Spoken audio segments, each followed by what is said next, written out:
السلام عليكم ورحمة الله وبركاته. إن الحمد لله رب العالمين والصلاة والسلام على أشرف الأنبياء والمرسلين وعلى آله وصحبه ومن تبعوه بإحسان إلى يوم الدين وبعد. So we're continuing our Dawah discussions, which we started a few weeks back. We're at the point now between discussing the pillars of Dawah and going into specific advices around dealing with particular groups of different religious practitioners. Right now we're at an area where we're talking about practical matters in terms of the process of giving Dawah. So we're going to talk about some tips on how to begin Dawah and some different ways to engage in Dawah in different settings and different contexts, inshallah ta'ala.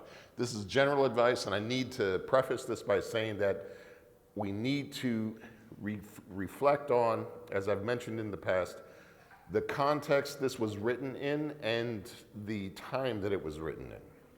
This was originally written in probably the late 90s, early 2000s, and it was written in the Gulf. So Dr. Bilal Phillips, may Allah preserve him, he was residing in the Gulf for many years, and he was writing this around the year 2000, either slightly before or after. And so the time and the place affect some of the details of what he's recommending. We'll de-emphasize certain things and maybe provide greater emphasis on other things. And I'd love to hear your own thoughts and ideas around these topics and things he may have left out. So the first one is tips on how to begin with Dawah. And there's 7 tips that he mentions here.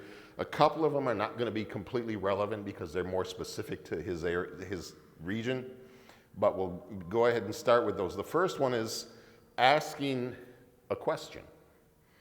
We've talked about the idea of actually having a communication with the people that you're giving Dawah to, not simply making them a target for a message to be delivered without any consideration for context, but actually having a conversation. So part of having a conversation is getting information from the individual so as to better gauge your responses and how you continue forward with that conversation. So the first thing he suggests is to ask, what do you know or think about Islam? I might provide a slightly different suggestion than this, which is something that I saw work really well at one of the universities, which is where we put a question on the board next to the Dawah booth that simply said, what do you believe? That is probably, in my opinion, from what I've seen, a more effective tool to gauging the conversation than even these questions about what do you know or think about Islam. Because when you ask somebody, what do you believe, it gives you a lot of information that helps you in how you're going to have a conversation with them next. And you can broaden it into what do they know or believe about Islam, or what do they think of Muslims or Islam, etc. as well. But asking those questions elicits information that allows you to then know how to respond to them. Because say, for instance, you see somebody, and I think I've given this example before, you see a white young man come up to the table, your immediate assumption is that they're Christian. If you actually ask the question, what do you believe, you might find out that that's an erroneous belief, that that's an erroneous assumption about that individual. And if you were to proceed without asking the question, you would waste a lot of time and energy in making points and trying to give them a lecture about something that doesn't bear any relevance to them at all because it's not what they believe. Conversely, asking them about what do they know or believe about Islam allows you to find if there's specific misconceptions or even biases perhaps that a person might have. There was one example I had in a state fair setting where a middle-aged gentleman came up. He was quite open to engaging in conversation, but he had very negative feelings about Muslims. In talking with him, I was able to get to the reason why. He had, and his close friends had negative experiences with Muslims in terms of their employment or their work environments. Guys, not in here, please.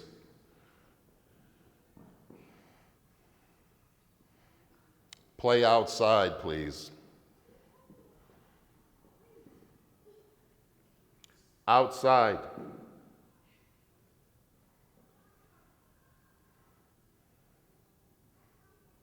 My apologies.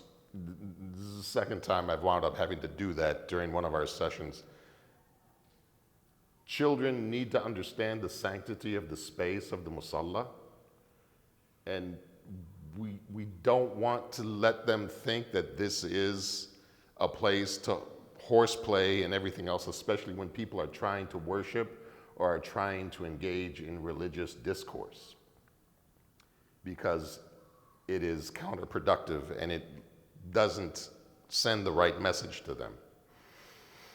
But having these conversations, and in speaking to this gentleman, as I was referring to, who had these very negative feelings about Islam and Muslims, it came to realize that he had to shut down his business because of a situation that he had with a Muslim employee.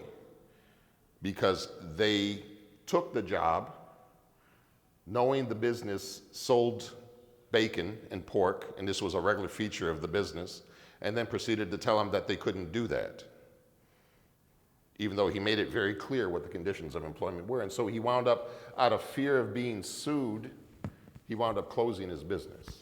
So he had very negative feelings towards Muslims because of that. And he had a friend who ran a business that had a production line, an assembly line, and they had issues with the employees regarding prayer times. And rather than praying in shifts, small groups of people, they insisted on the entire group, basically the entire line, praying all at the same time, which therefore shut down the line, which killed his business. And so he had lost his business because of that feature as well. And so he also had a very negative experience with Muslims. And so he had very negative feelings towards Muslims, not because he necessarily had any beef with Islam, but he had a beef with the way he had been affected by Muslims, frankly, not understanding how to practice their faith in a way that is not driving people away. So it's important to have these conversations, because once I had that knowledge, I was able to have a very different conversation with this man. He by no means took shahada or anything like that at the table, but he left that table and the conversation with me feeling much better in general about Islam and Muslims. Not about his situation that he had dealt with, but in general he understood that that was a poor example of what the religion taught and what Muslims were supposed to do. So that was a benefit. So the next one he mentions here is to bring up current issues and ask, what do you think about X, Y, or Z? The context he used shows you how dated this reference is, because his examples are bringing up current issues to try and start a conversation. The examples he gives is about the hijab bans, which were many years ago, and also the Western invasion of Iraq based on non-existent weapons of mass destruction. So he can tell how far in the past this was being written. But the gist of it is the same, is that if you have current events that come up that allow you to get into the idea of talking about Islam and Muslims, it's a way of breaking the ice in that conversation, to opening up the topic and allowing you to start to get into some specific things. We would have to update it, obviously, in our context, and hopefully we can find a positive story to talk about versus some of the negative stories in that instance. The next one that he mentions here is not relevant to us, because it's, how do you feel about being in a Muslim country? Obviously, we're not in a Muslim country, so that would be a non-starter in our case. But in the Gulf, it would be a completely appropriate and question and question to ask, is because you have a non-Muslim who's in a Muslim country and get an idea of what their reaction, their impression of the country is, and the way society is organized. Next one is similar. It's also asking about life in the Gulf. Next one he asks is, are you religious? What does your religion say is the purpose of existence or creation? Are you religious? I'm not sure how beneficial a question that would be. That could actually be seen as offensive, potentially, because people don't necessarily like the term religious. They react negatively to it. Spiritual is the term that you hear people respond to much more readily, although that means different things to different people. But what does your religion say is the purpose of existence or creation? He makes an interesting point here about this, is you can ask people, what's your reason for existence, or what's your purpose in life? You could ask that question and people would answer based on what they think or feel is the answer to this question. He makes a very good point. He says, make it clear to them you're not asking for their opinion of what the purpose of life is. But what does your scripture, what does your religion tell you is the purpose of life? The reason for being so specific is because in general, the other religions never really spell it out in clear detail as to what the purpose of life is. Now we know in the religion of Islam that we've been given some clear indications as to the purpose of our life. One of them being the ayah where it says, وَمَا خَلَقْتُ الْجِنَّ وَالْإِنسَ إِلَّا لِيَعْبُدُونَ, is that I have not created jinn nor mankind except for my worship. This is obviously Allah's words being quoted from the Quran, where he's saying that he has not created jinn or mankind except for his worship. And that this is, as is the common refrain, the purpose of our existence is to worship Allah subhanahu wa ta'ala. And it's very clear, it's very obvious. It's not something that you have to guess at or have your personal opinions about. It's stated clearly in the Quran. And this, from my own personal experience, was one of the things that drew me to the religion. The religion is very clear, is very precise. There is much less feeling of ambiguity than there is with the other religions. Notably, Judaism and Christianity is what I can speak to with the most direct reference. Those tend to be much more vague, and they're much more subjective in the answers to many of these questions.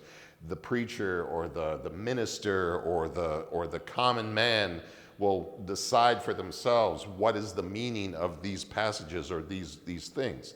And so they will carry on based on that rather than basing their answers on scripture.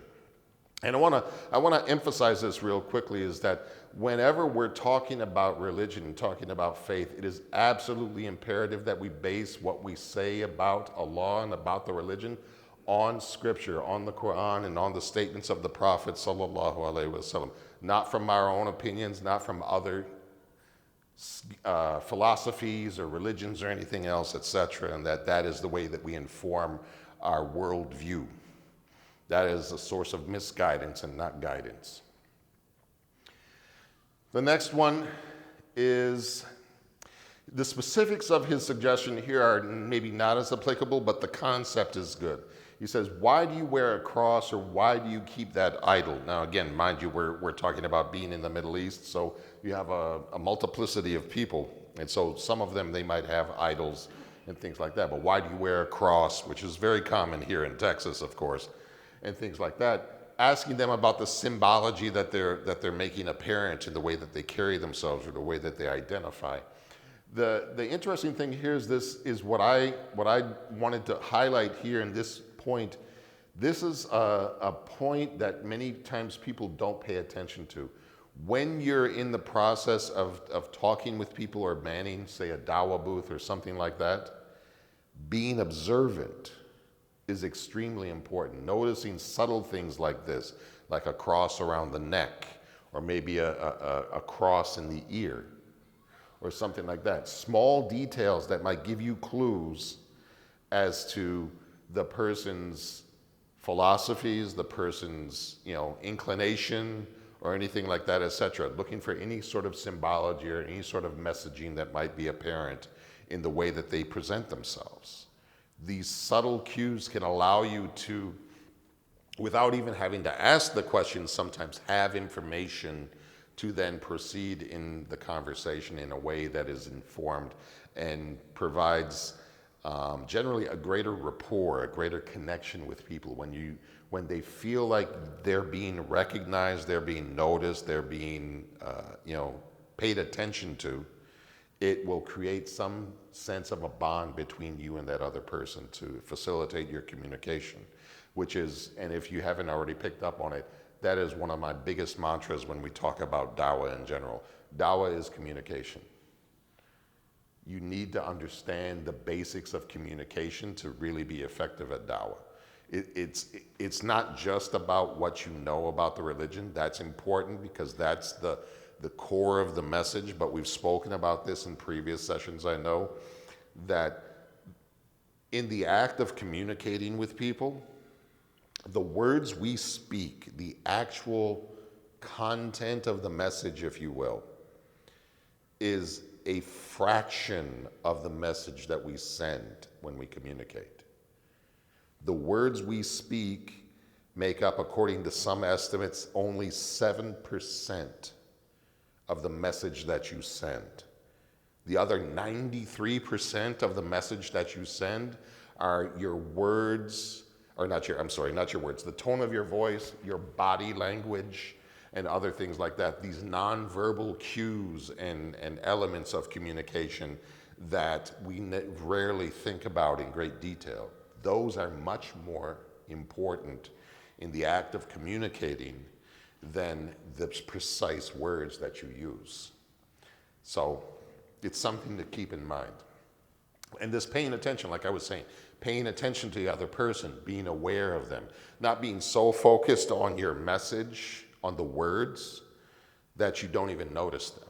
Or that, as they say, that when you're in the conversation, you're so busy thinking about how you're going to respond, you don't really hear what they're saying.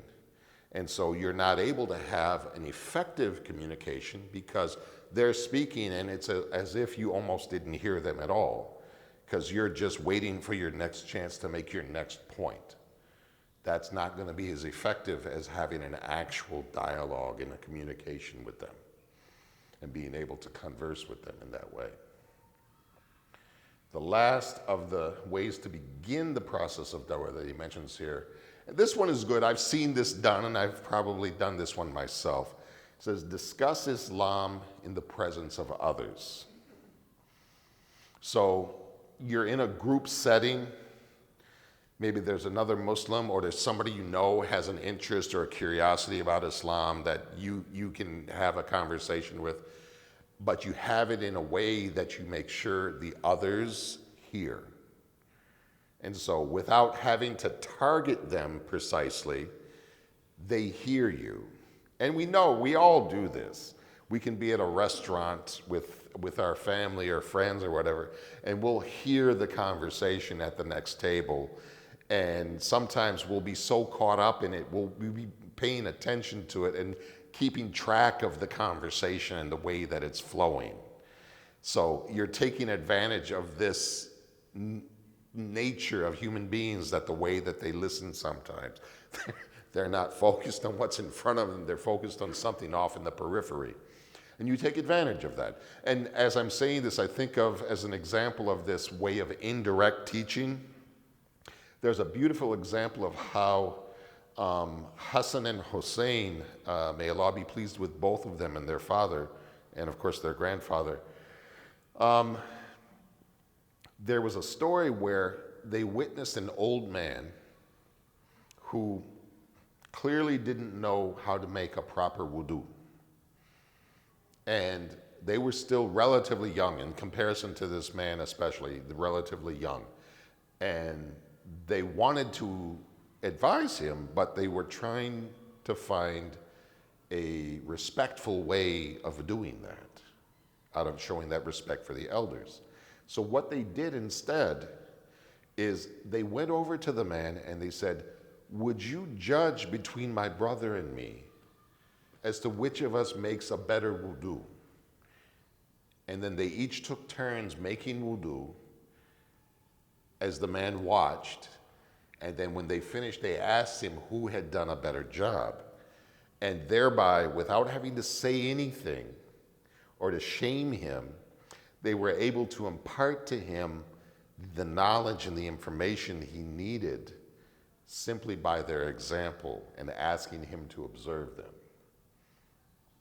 That sort of subtlety is the kind of wisdom we need when we're in the process of giving dawah sometimes. We need to realize that sometimes directness is not the best method. Sometimes indirectness is more effective. People are more receptive when they don't feel like they're being targeted. And in this next section that we're going to talk about, which is where he talks about 80 ways of giving dawah, to be perfectly honest, a number of his ways here I felt were a little too direct. They probably work better in the Gulf than they would here, but here I can't see them working because, frankly, knowing some of the rules in Texas, you couldn't do a lot of these. Because he talks about a lot of things that involve public spaces. And while that works well in the Gulf, obviously, because it's a Muslim majority country, if not a country that has Islam on the law books in some form or fashion. In Texas, I can tell you from experience from trying to set up different opportunities for outreach in different venues, there's a lot of laws in Texas that preclude political or religious discourse in public spaces. I don't remember the term off the top of my head right now, but certain spaces will not allow you to have anything political or religious in whatever you're going to publicize or anything else. It has to be neutral in essence. Just in Texas.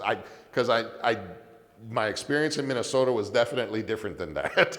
Here they have some but it makes sense because, Texans, they have a reputation for being, shall we say, communicative. And so if you get people on topics where disagreements are more likely or more common, it lends itself to the possibility of some pretty heated exchanges. Even well-meaning heated exchanges, but still heated exchanges. And so they're just, rather than get into that possibility at all, they're like, all right, you know what? None of this stuff.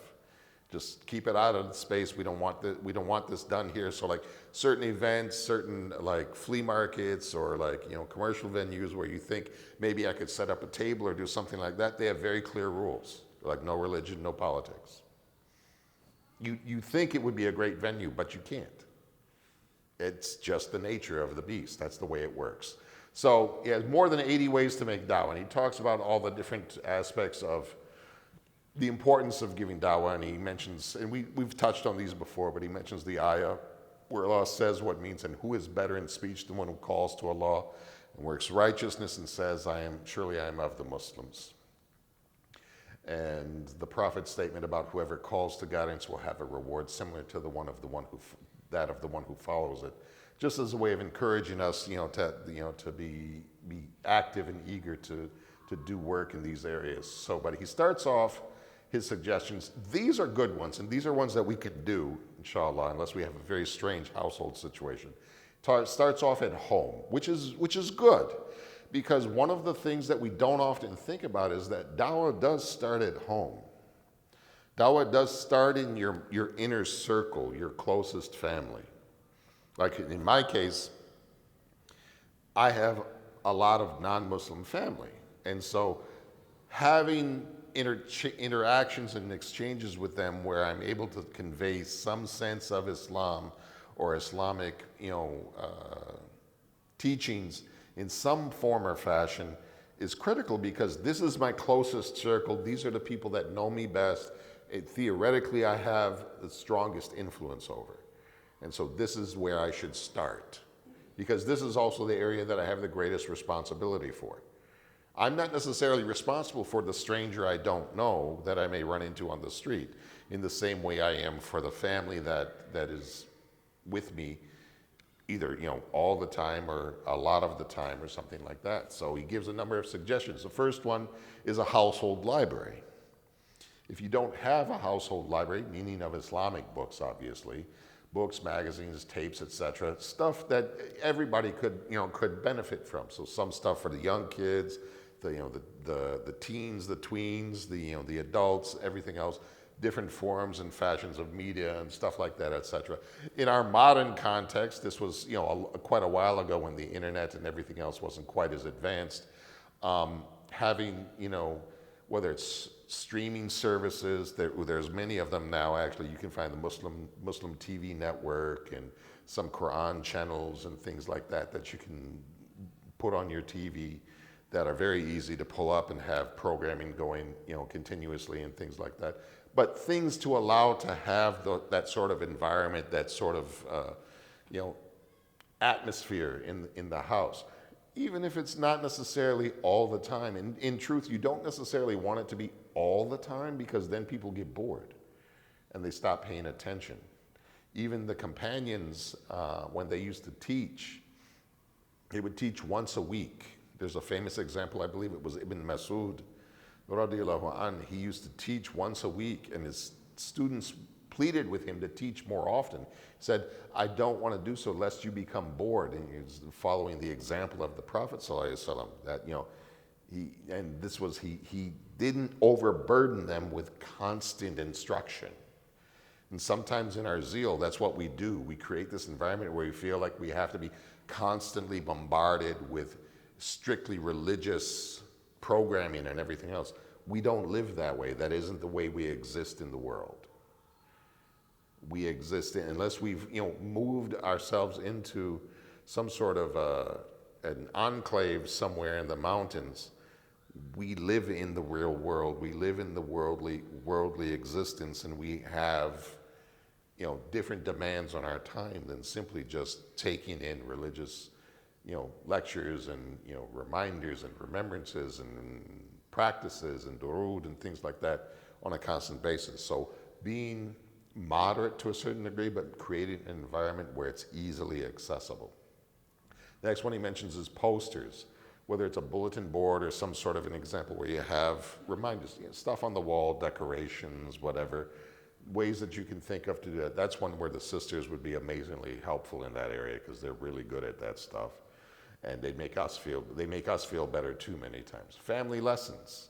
This is one that I think we all know we should do this, but we almost never do. Or if we start it, we don't remain consistent with it.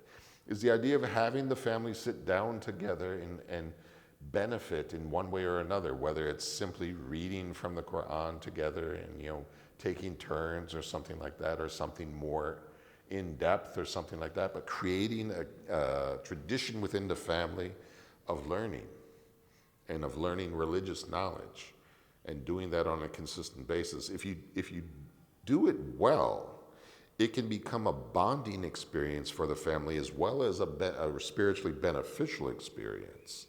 So it creates bonds that benefit you spiritually and temporally, meaning the relationships, the worldly relationships you have with one another will be strengthened and more beneficial for you, as well as the aspirations for the next life. Family competitions, so musabaqa, family magazine. This is like creating a family newsletter or something like that, where everybody contributes to it and whatever. That's it. Maybe if you have an extended family, or you email everybody once a month, you have this whole family newsletter that everybody contributes to. Participation in Islamic social work. This is when you go to visit a sick person or a scholar or the Masjid or something like that, things like that. Righteous acts in public, so doing things in the open in front of your family and things like that to be the example. And this, especially as the men of the house, inshallah, is something that is important for us to try and be an example in the best way of the best things of the religious life that we're aspiring for.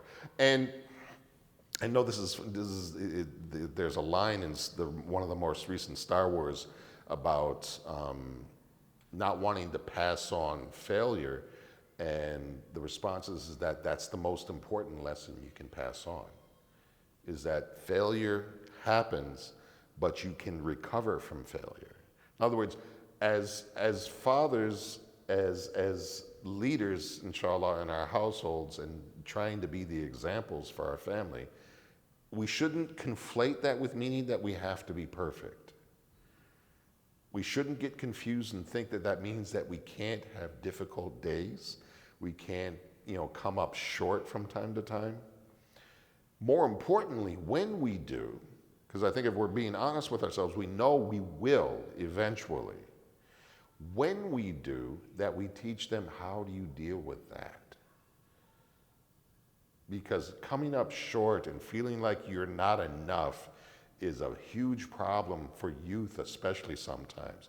And not having the tools, not having the experience of seeing others come up short and be able to carry on and not let that destroy them, not let that drive them into a depression or worse and things like that. So teaching them how to cope with failure is so critical, and especially in this day and age, I would argue, because in this day and age, it's as if we're telling kids that there is no failure. We're trying to make them think that they never fail anything. If we're being honest, yes, if you don't accomplish certain things, you have failed at that task, but that does not mean that you are a failure. There's a difference between failing at that task and failing as an individual. As long as we have life and breath, we have an opportunity to succeed. Failing at a task is simply life. And teaching our children, teaching our families that there's a way to continue through, even when you come up short, even when you stumble, even when you have those bad days, is one of the most powerful examples that we can show. Because it gives them a tool that seems to be sadly lacking nowadays. The solution nowadays seems to be to tell them that everything's okay. And it's not about everything being okay. You want to continue to strive for excellence. So I'm just trying to keep tabs on time here so I don't get lost. So at the mosque now, as far as Dawah at the mosque, and I'm just going to run through some of these because, like I said, I want to get to the ones that are more relevant. Participation in the Wall magazine. They're talking about bulletin boards and placing things on the bulletin board, etc. There's not going to be that much of an opportunity here for you to do that. It's mostly for commercial programs and stuff that we're doing in the Masjid. Not much else. Development of the mosque facilities and programs. So help with developing like the library, helping volunteer for, facilitating classes or, helping with donations or, anytime we have volunteer opportunities that come up, being involved with that. Providing books and tapes, donating. We actually had somebody this last week that brought in a box of books and tapes that, they were donating to the masjids. And for those of you who don't know, we have quite a copious library actually in the masjid here that is not utilized as much as it probably should be. Advertisements for the mosque's programs. So in this day and age, that would mean when mosque programs come up, share it as much as you can, whether it's through email or on Facebook or in Instagram or whatever, TikTok. I mean, I'm not on half of these things, TikTok and Snapchat and this, but spread the news, spread the information, help other people know about it and raise the interest and the attendance of those things to get more people. You get benefit. If somebody wasn't planning on coming and you share the information with them and they decide to come, you get ajr for that. For the simple act of maybe reposting a flyer and you reach somebody no one else had reached and they see that flyer and they go, hey, maybe I should go. You get ajr for that. You get reward for that because they did not have the intention to do that beforehand. So lectures, this invite. There's not going to be that much that you can do about this, but you can bring it up to the employees and to the board about inviting certain lecturers or topics that you would like to see. We're going to be finishing this in the next few weeks, so if there's topics we'd want to transition into, right?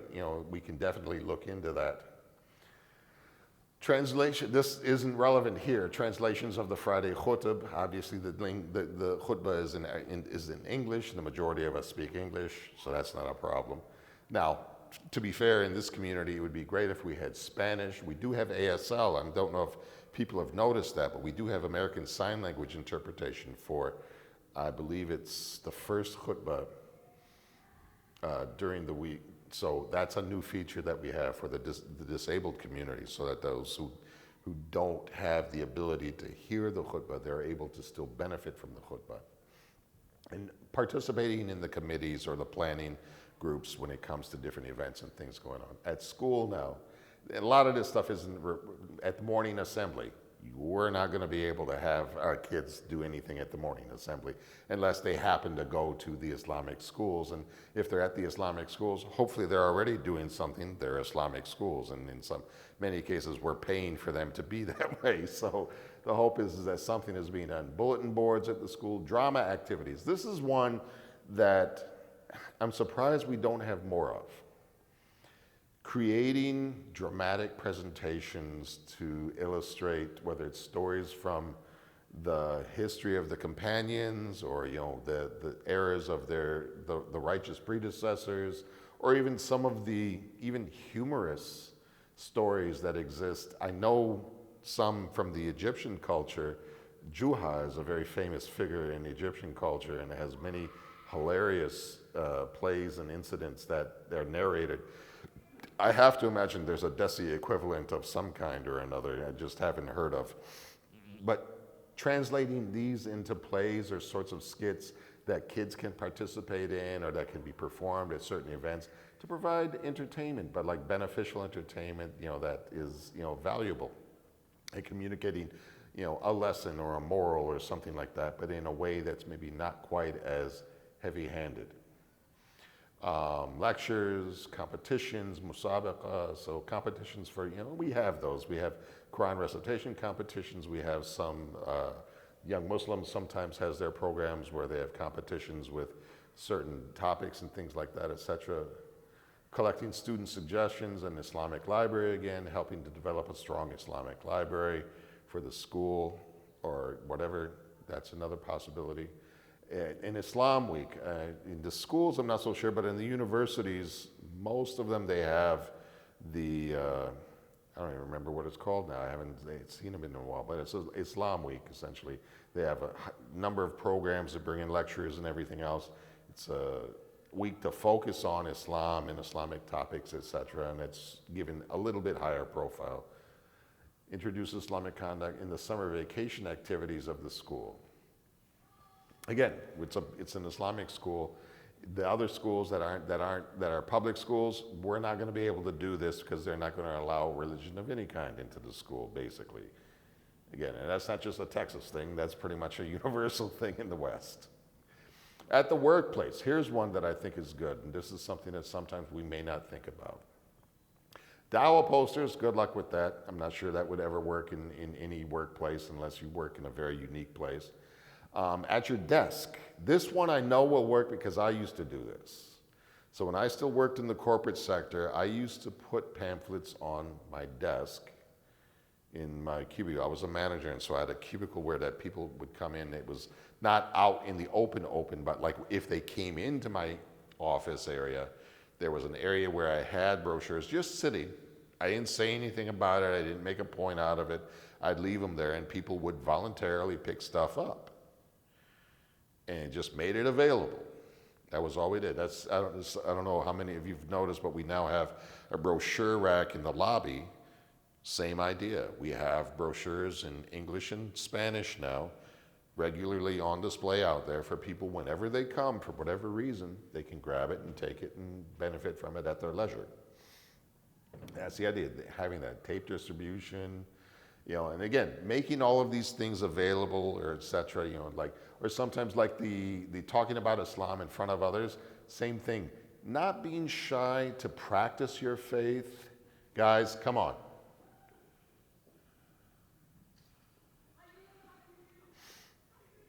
Not being afraid to practice your religion in the open and letting people see that. I'm sure many of us have had the conversation where a coworker comes up and asks you about whether it's prayer or why you do, if you wear a cap, why you wear a cap, Sometimes even the beard, that's probably not as much of an issue these days since it's somewhat of a fashion statement these days. But various things that they'll ask about, or if you're praying regularly at the office and they know that you're doing this, they may ask you about the prayer, and that gives you an easy opportunity to have, sometimes a very short, simple conversation, but it can be the icebreaker to have other conversations, and just creating those opportunities to have those conversations through, not being too shy to be open about your faith. And to be fair, in Texas, guys, come on.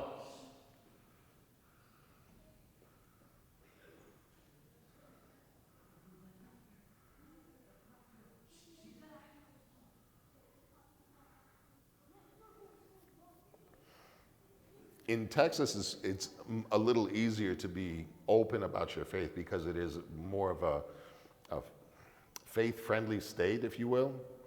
Because faith is so important to Texans on average, as weird as it sounds, there seems to be almost more opportunity for Muslims to be a little more open about their faith. Whereas in other parts of the country where they're maybe not as faith-friendly, they're more liberal, or they're more whatever, where they kind of push down the faith values, and especially the conservative values of faith when it comes to a lot of social things. It's more difficult because it's seen as an uncomfortable subject to bring up, etc. People don't have that much difficulty with faith conversations in Texas, which is good. Was a surprise for me coming from the Midwest. That was a great surprise, actually. Congregational prayer, praying in the open, when you're at a workplace, etc. Those are powerful tools. All right, let me. Open discussions, Islamic projects, Islamic example. Again, some of this stuff is not going to be relevant in a Western context. So general means, Dawah posters, if there's ways for you to put posters up in places, do that. Muslim greeting cards, this is a good one. And even if it's just the artwork, sometimes the artwork is a great way to kind of break the ice with people because they like beautiful things. And so we've had the art festival here, and that's a great icebreaker for people where they're fascinated by, the calligraphy, the colors, the shapes, the way people design things, etc. A way to, soften the delivery of a message, etc. Marriage invitation cards, a Dawah album. This one is an interesting one, revision or typing. This one might not seem immediately obvious. The idea being is that you have some Islamic material that you ask somebody to revise or type up for you. You don't really need it revised or typed up necessarily, but you're asking them to do that so that they have to read through it. And there was, I don't know if you remember, there was an example of a gentleman, I believe it was Robert Shropshire, that was here maybe about a month ago or so, an older white man that came to speak as part of it was a traveling group that was coming through. His experience of coming to Islam was from that sort of thing. He had been brought in to evaluate, edit, if you will, the English of a Quran translation that was being done. He was not Muslim, he was not expected, to be Muslim, but he was reviewing the English to make sure that it was, contemporary and fluid and everything else, etc. So he had to read through the translation of the Quran repeatedly to go through this editing process. In the course of doing that, he became so enamored with the religion that he eventually became Muslim because of this revision or typing thing. So it sounds very strange, but there is a story of somebody who actually did convert off of exactly that kind of thing. The internet, that's an understatement. Internet media is kind of same thing these days. Stickers, schedules, posting schedules of the prayer times. Not sure what good posting schedules of prayer times in random public spaces would do, but you never know. Some people might see it in the idea of just being reminded that they should be praying throughout the day might be enough. Diaries, agendas, calling cards, Postcards. This is one that I've been involved in, and you can actually do this relatively easily through the post office. You can create postcards with messaging on it and have it sent out in bulk to a zip code, just as a way of breaking the ice or putting some information before people. And you can create opportunities for them to reply back to you or some sort of response.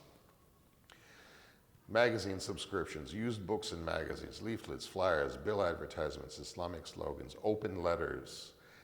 Open letters, kind of, if you think of letters to the editor, those are something that a lot of people have pushed over the years to put the Muslim viewpoint out there in the public space so that they can see and hear it and be able to evaluate it for themselves. But of course, the key is, of course, getting somebody who can communicate effectively in writing to do that so that it doesn't come off sounding worse. General publications, distribution of Dawah materials, so that's Dawah booth stuff, etc. Production companies, creating media. People talk about the need for media outlets for Muslims these days, and that's a critical factor to help get our message out. And that's where you have like the Muslim TV network I reference and places like that are creating opportunities. They're not very, they don't have very much penetration in the larger society, but they exist, which is a start. Eventually, we may, get to that point. This one, the Dawah car. Those of you who know me and my history here in the community know I actually used to drive one of these. I worked for a different organization, and I had a van that had slogans, Islamic slogans all over the van. And I used to drive that all over the DFW. And my wife is convinced that we used to get cut off routinely because of the van, because it used to tick off the rednecks on the freeway. So I have no idea, but we drove it all around, and I don't think it ever got driven by anybody else after I stopped working for them. But billboards were actually, and just so you know, and this is an encouragement to when, inshallah, it comes up to support this, we are in the process of working on putting up a billboard to drive Dawah activities and hopefully some traffic to the Masjid to learn about Islam and things like that, right on 183 in the parking lot of Irving Mall, facing the freeway right as you're coming up to Esther's. So basically just get off here and send them to the Masjid. We're hoping to get that done, and this is something that, inshallah, if I have my way, we'll do it at least once a year. We'll put up a billboard for a month and, get a push for activity and contact from the people in the community, etc. Lots of other things. Charity clinic with the medical clinic that we have. We have a food pantry here, etc. Women's courses, charity bazaars, award functions. There's so many of these. Dawah directors, Islamic exhibitions, like the food festival that we've had, many of you are familiar with. The art festival that we've had, many of you are familiar with. We have, the public barbecues, and we do try to invite people for that. We have civic award ceremonies where we invite city leaders and civic leaders here to provide them awards and connect them with us, etc. Things like that. Breaking the fast. This is one. You do find people that want to break the fast with us, even though they're not fasting. They may try and fast, or they may just try and give us moral support in the fasting, etc. And then just all of these Dawah warehouses, Dawah offices like what we have here. And truthfully, having an office like we have here where I work and being available, full time in this space is huge, because you'd be surprised how many times people randomly just walk in. It happens more often than you think. And your chance to answer questions or just give them information or provide them the assistance that they need, etc. Those are huge things, because that leaves a positive impression in people's minds. Supplications for people, personal visits, that's very, very, very good. Having the shahadas openly. Now, the one thing I will say about this, and I'm going to end on this because we're running short on time, Dawah booths, telephone Dawah, etc. But the shahadas that it's referring to, this is a personal practice I have. You haven't seen me up here with a shahada in a very long time, but that's because when I'm giving people shahadas, I always ask them, one, I make sure they understand it's whenever they're ready. It's not on my schedule, it's on their schedule. Second thing I always do is I ask them I said, how do you want to do this? If they're determined they're ready to take Shahada, I say, how do you want to do this? Like, we can do it in front of the community. They all love to see it and hear it, etc. I said, otherwise, I said, if not, I said, we can do it privately. I said, that's not a problem. You give them the option. Many times converts are left with the impression that they have no choice but have to stand up here and to make the biggest decision of their life in front of a room of total strangers.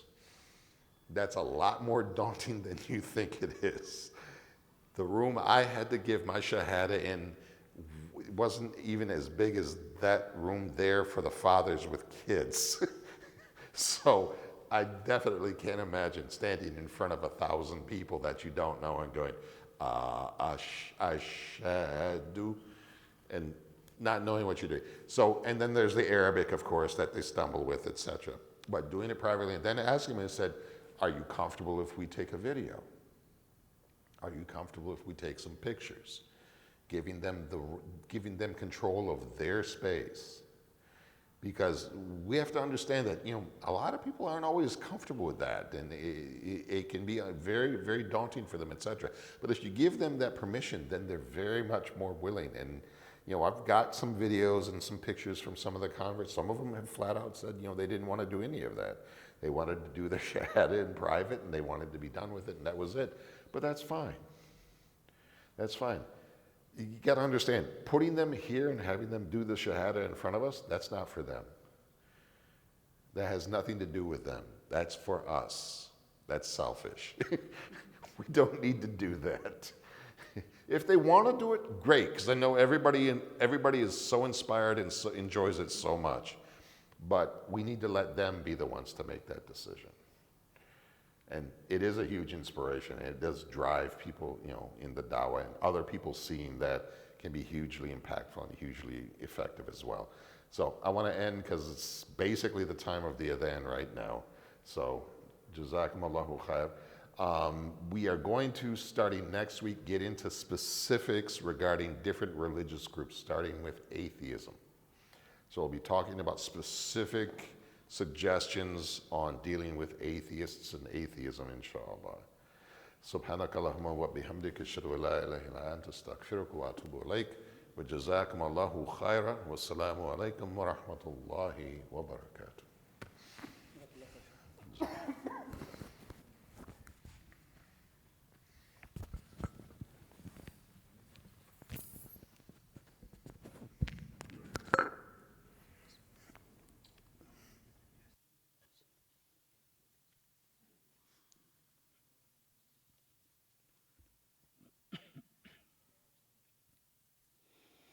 Allahu Akbar, Allahu Akbar.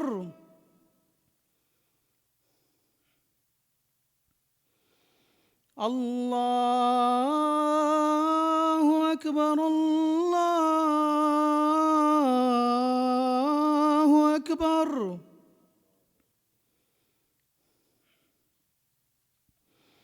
Ashhadu